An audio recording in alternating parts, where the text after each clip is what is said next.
My question is for the government representative in the Senate. Canada's Commission of the Environment and Sustainable Development tabled 5 reports last week, with one of them concluding that contamination sites in northern Canada continues to pose serious risks.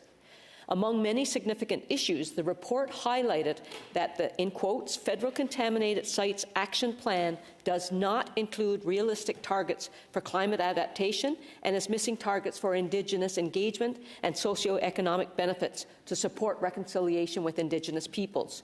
Key priorities, I might add, related to the management of contaminated sites. Senator Gold, how does the government plan to address these concerns with policy implementation? And how does it plan to ensure that Indigenous voices are heard and incorporated into proposed solutions and the management of these sites? Senator Gold. Thank you for your question.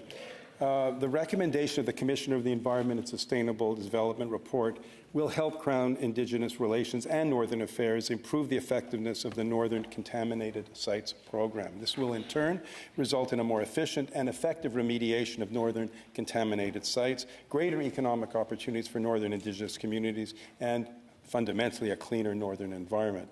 My understanding is that the government is actively exploring ways to promote Indigenous participation in remediation activities and ensuring that they benefit from the management of contaminated sites in the north.